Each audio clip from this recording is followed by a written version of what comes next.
بسم الله الرحمن الرحيم. الحمد لله رب العالمين، والصلاة والسلام على أشرف الأنبياء والمرسلين نبينا محمد وعلى آله وصحبه أجمعين، أما بعد. السلام عليكم ورحمة الله وبركاته. ناظرین کرام، آپ کی خدمت میں آج اس حدیث کا تذکرہ کیا جائے گا جسے بخاری رحمۃ اللہ علیہ نے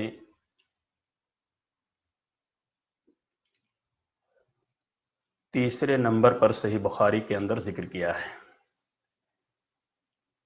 اس حدیث سے اور اس کے ترجمے سے، چونکہ یہ ایک مطول حدیث ہے، اس لیے صرف اس کا ترجمہ ہی آپ تک پہنچایا جا رہا ہے۔ اس حدیث کے ترجمے سے ہمیں بات واضح ہو جائے گی کہ اللہ کے رسول صلی اللہ علیہ وسلم پر سب سے پہلی وحی کون سی نازل ہوئی، قرآن مجید کی سب سے پہلی کون سی آیتیں نازل ہوئیں، کہاں نازل ہوئیں اور کس طرح نازل ہوئیں۔ یہ تمام چیزیں اس حدیث کے ترجمے سے ہمارے سامنے بالکل واضح ہو جائیں گی انشاءاللہ۔ یہ حدیث حضرت عائشہ رضی اللہ تعالی عنہا سے مروی ہے۔ فرماتی ہیں کہ اللہ کے رسول صلی اللہ علیہ وسلم پر وحی کے ابتدائی دور سچے پاکیزہ خوابوں سے شروع ہوئے۔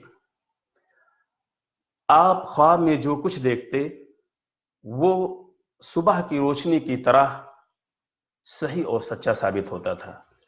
پھر اللہ تبارک تعالیٰ کی جانب سے اللہ کے رسول صلی اللہ علیہ وسلم کے لیے خلوت کو، تنہائی کو پسندیدہ بنا دیا گیا، اور آپ صلی اللہ علیہ وسلم غار حرا میں آپ نے خلوت نشینی اختیار کر لی۔ کئی دن اور رات وہاں مسلسل عبادت اور یاد الہی، ذکر و فکر میں آپ مشغول رہتے تھے۔ جب تک گھر آنے کو دل نہ چاہتا توشہ ہمراہ لیے ہوئے وہاں رہتے تھے۔ توشہ ختم ہونے پر اپنی اہلیہ محترمہ حضرت خدیجہ رضی اللہ تعالی عنہا کے پاس تشریف لاتے اور کچھ توشہ ہمراہ لے کر پھر وہاں جا کر خلوت نشینی اختیار کر لیتے۔ یہی طریقہ آپ صلی اللہ علیہ وسلم کا جاری رہا، یہاں تک کہ آپ پر حق کا انکشاف ہو گیا۔ آپ صلی اللہ علیہ وسلم غار حرا میں قیام پذیر تھے کہ اچانک حضرت جبریل علیہ السلام آپ کے پاس حاضر ہوئی۔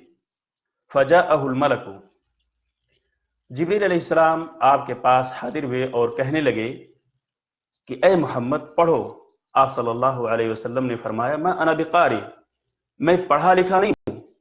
آپ صلی اللہ علیہ وسلم فرماتے ہیں کہ فرشتے نے مجھے پکڑ کر اتنے زور سے دبایا کہ میری طاقت جواب دے گئی، پھر مجھے چھوڑ کر کہا پڑھو۔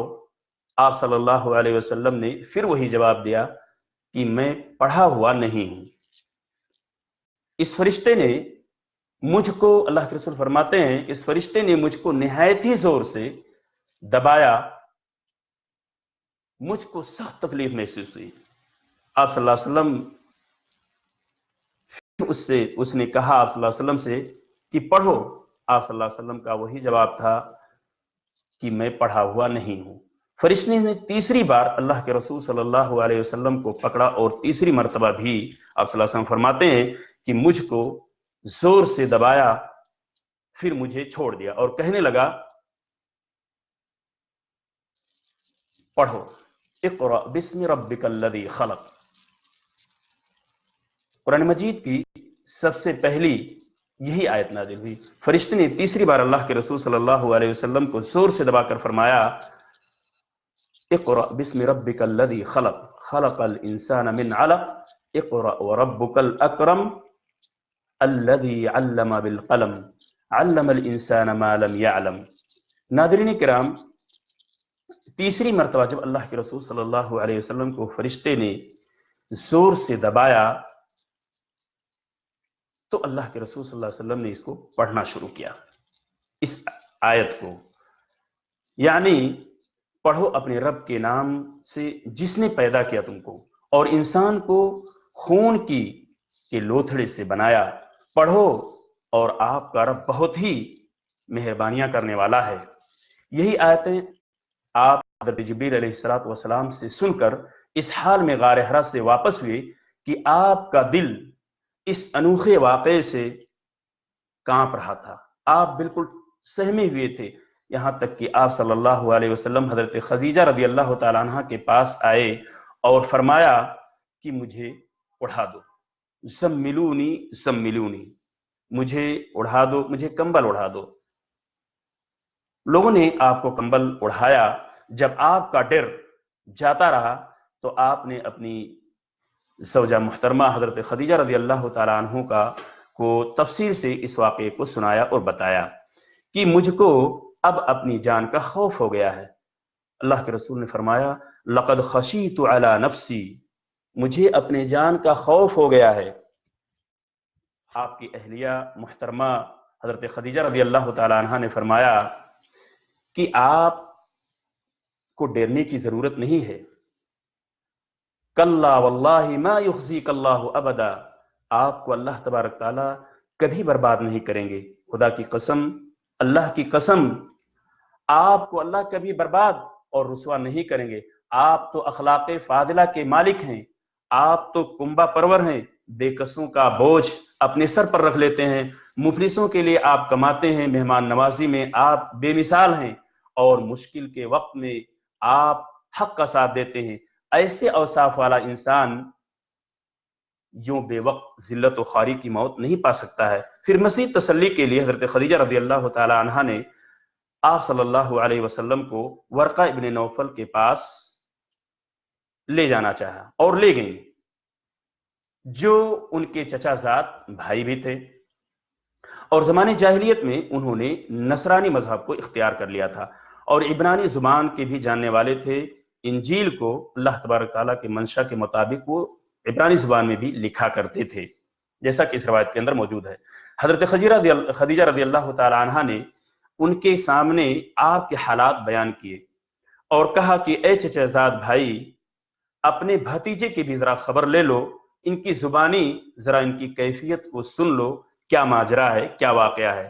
وہ بولے، ورقہ ابن نوفل نے کہا کہ بھتیجے، آپ نے جو کچھ دیکھا ہے اس کی تفصیل ذرا مجھے بتلائیے۔ آپ صلی اللہ علیہ وسلم نے شروع سے لے کر آخر تک پورا واقعہ سنایا، جسے سن کر ورقہ ابن نوفل بے اختیار بول اٹھے، ھذا الناموس الذی نزل اللہ علی موسیٰ، یہ وہی فرشتہ ہے، یہ وہی ناموس ہے جسے اللہ تبارک تعالیٰ نے حضرت موسیٰ علیہ السلام پر وحی دے کر بھیجا تھا۔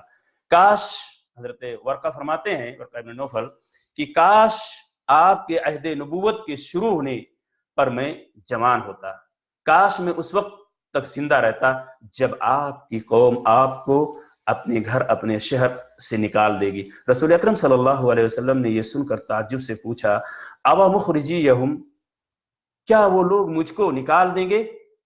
حالانکہ میں تو ان کے اندر صادق، امین، مقبول، بڑی عزت کی نگاہ سے دیکھا جاتا ہوں، مجھے وہ لوگ نکال دیں گے؟ کیا اس طرح کا ماجرا پیش آئے گا؟ ورقہ ابن نوفل نے فرمایا یہ سب کچھ سچ ہے، مگر جو شخص بھی آپ کی طرح امر حق اس طرح کا حق لے کر آیا، لوگ اس کے دشمن بن گئے۔ اگر مجھے آپ کی نبوت کا وہ زمانہ مل جائے تو میں آپ کی پوری طرح مدد کروں گا۔ مگر ورقہ ابن نوفل کچھ دنوں کے بعد انتقال کر گئے، اور پھر اس واقعے کے بعد کچھ عرصے تک وحی کا سلسلہ بھی منقطع ہو گیا۔ ناظرین کرام، اس سے ہمارے سامنے یہ باتیں بالکل واضح طور پہ ہمارے سامنے ابھر کر آتی ہیں کہ وحی کی ابتدا سچے خوابوں سے ہوئی۔ آپ صلی اللہ علیہ وسلم غار حرا میں خلوت نشینی آپ نے اختیار کی، اور پھر آپ صلی اللہ علیہ وسلم پر سب سے پہلی جو وحی نازل ہوئی، اقرأ بسم ربک الذی، یہ چند آیتیں آپ صلی اللہ علیہ وسلم پر نازل ہوئی، اور غار حرا کے اندر ہی یہ آیت نازل ہوئی۔ آپ صلی اللہ علیہ وسلم کے بارے میں یہ بھی اس سے پتہ چلتا ہے کہ آپ پڑھے لکھے نہیں تھے۔ اللہ تبارک تعالی ہمیں اور آپ کو اس سے استفادہ کرنے کی توفیق عطا فرمائے، آمین۔ السلام علیکم ورحمۃ اللہ وبرکاتہ۔